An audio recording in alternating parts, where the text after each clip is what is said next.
There was once a small village called Soko. It sat at the edge of a wide golden savanna. Tall yellow grass covered the land as far as your eyes could see. A green river ran beside the village. Mango trees and fig trees grew on the other side. Elephants walked slowly through the grass in the evenings. Zebras ran in the mornings. The people of Soko said their village was the most beautiful place in the whole world. And they were right. In Soko, there lived a girl named Amara. She was 9 years old. She had big round brown eyes that were always thinking. She had 2 thick braids with little yellow beads at the ends. Her smile had 1 missing front tooth. It had fallen out 3 months ago and was growing back slowly and a little crooked. Amara did not mind. She thought the crooked tooth made her look interesting. One morning, Amara woke up before everyone else. She liked the quiet of early morning. The sky was still purple-grey. The birds were just starting to sing. She walked to the river to wash her face. But when she got there, she stopped. The river was wrong. The water, which was always clear and bright, was dark. It was not moving fast and cheerful the way it always did. It was slow and heavy, like a river that was very sick and very tired. On the 3rd morning, the river was almost completely dark. Dead fish floated near the banks. The village goats walked up to the river, then turned around and walked away. Goats will drink almost any water, but they would not drink this. Amara ran to Baba Kofi and told him everything. Baba Kofi listened all the way to the end. Then he sent 4 of the strongest men in the village. They left the next morning with spears and food. Everyone watched them go. They came back that same evening. They had heard a deep rumbling sound in the forest, like the earth itself growling, and their legs had stopped moving. The fear had been too great. They could not go forward. That night, Amara sat outside her hut and looked at the stars. She was very scared. Her stomach felt full of cold water. Her hands would not stay still. Every part of her said, "No, stay here. You are only 9 years old."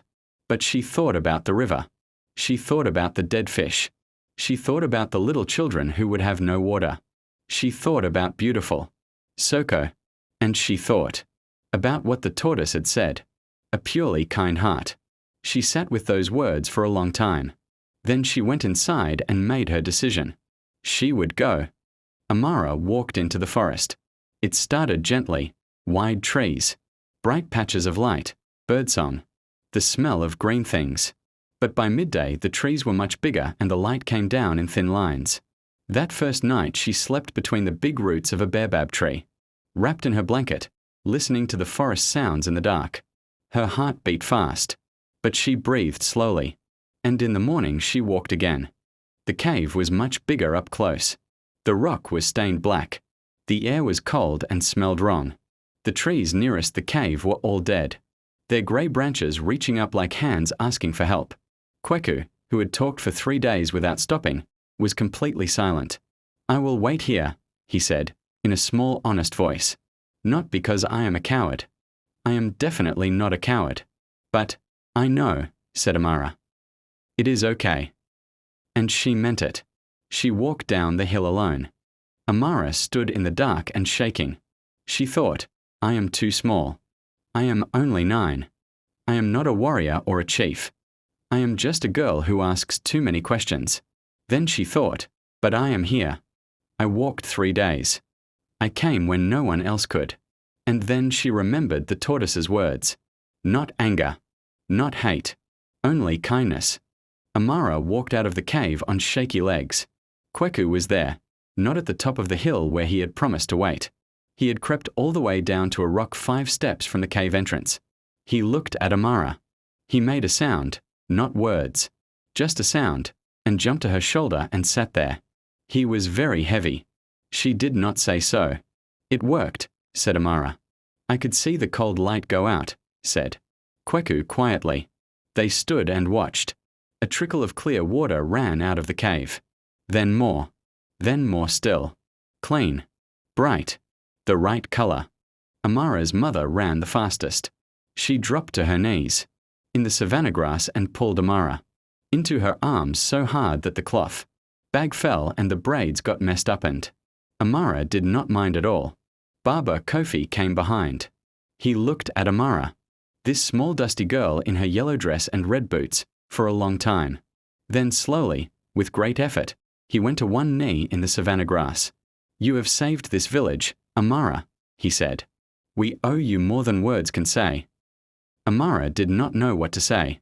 So she said, "The river helped. I just gave it what it needed." The next morning, Amara went to the well. The tortoise was in its exact spot. The river behind the village was full and bright and loud and right. 2 boys splashed in the shallows. A woman filled her clay pot at the bank. A heron stood on a stone looking for fish. Everything was as it should be. Amara sat beside the tortoise and they were quiet together for a moment. How did it feel? Asked the tortoise to say the name. "Scary. First," said Amara. "And then, like the most important thing I have ever done." "It was," said the tortoise. "Amara grew up in Soko. When she was older, the village came to her when things were wrong.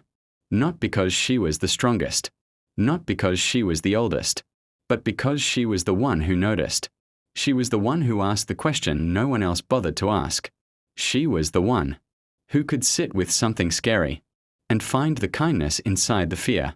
When she was very old, her hair turned silver, but she kept the yellow beads, and she kept the red boots. People asked about the boots. She always said, 'A girl who wanders should be prepared.' Every Saturday morning, she went to the river and put her hands in the water and listened, because she knew, if you are quiet enough and kind enough, the world will tell you what it needs. You only have to be brave enough to listen." Amara was not the biggest or the strongest or the most important person in Soko. She was a 9-year-old girl with red rubber boots, a crooked growing tooth, and a habit of asking too many questions. But she noticed what others missed. She asked when others stayed quiet. And when the scary moment came, she chose the hardest and bravest thing of all. She chose kindness. Kindness is not weakness. Kindness is the bravest thing there is. And courage does not live only in big, strong, important people. It lives in anyone who sees what is needed and decides, quietly and completely, to go tilde. The end times may your river always run clear tilde.